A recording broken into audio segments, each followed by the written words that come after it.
Dueling U.S. presidents descend on key swing state Pennsylvania. It is rare for Donald Trump to deliver the same message as Barack Obama and Joe Biden, but it happened when the Republican and two Democrats campaigned in Pennsylvania on the same day. The political foes all urged Americans in the crucial state, "Go vote." Mr. Biden and Mr. Obama cast the election as a battle for democracy, while Mr. Trump said the country's safety and security were on the line. Tuesday's U.S. midterm elections will determine control of Congress. All 435 seats in the House of Representatives are being contested, while 35 are up for grabs in the Senate. In Pennsylvania, a razor-thin margin separates Democratic Senate candidate John Fetterman, 53, from Republican Mehmet Oz, 62. The appearances of two ex-presidents and President Biden on the last weekend before the election signaled the state's importance. Mr. Trump's victory in Pennsylvania helped deliver him the White House in 2016, when his message of populist anger struck a chord with blue-collar voters in the state. An opposing sentiment of pragmatism and liberal politics in urban centers gave it back to Democrats in 2020, when Mr. Biden won his home state by a margin of less than 2%. Speaking in Philadelphia on Saturday, Mr. Biden declared that it was good to be home as he stumped for Mr. Fetterman and Josh Shapiro, the Democratic candidate for governor. He warned the crowd that failing to return Democratic majorities in the House of Representatives and the Senate would mean further restrictions to abortion rights and cuts to public health care.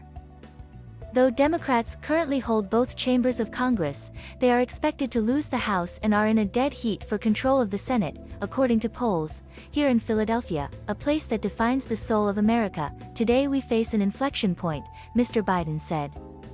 A vote for Democrats would be a vote for women's health, gun control and health care, he said. Outside the rally, voters queued early to see two presidents, Mr. Biden and his Democratic predecessor Mr. Obama, on the same stage. One Pennsylvanian, Steve Phillips, told the BBC's Sarah Smith he hoped it would get people out to vote, regardless which party they supported, but some of the crowd admitted it was really Mr. Obama they had come to see, and they might not have turned up if Mr. Biden had been here alone. Midterms are often seen as a referendum on the sitting president, and with Mr. Biden's approval hovering at 40%. Republicans have found plenty to criticize as Americans worry about high inflation, guns and immigration.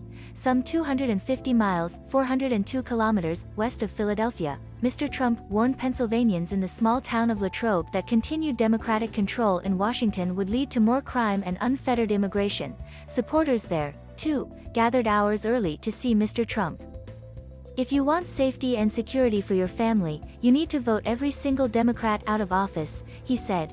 There's only one choice. If you support the decline and fall of America, then you must vote for the radical Democrats.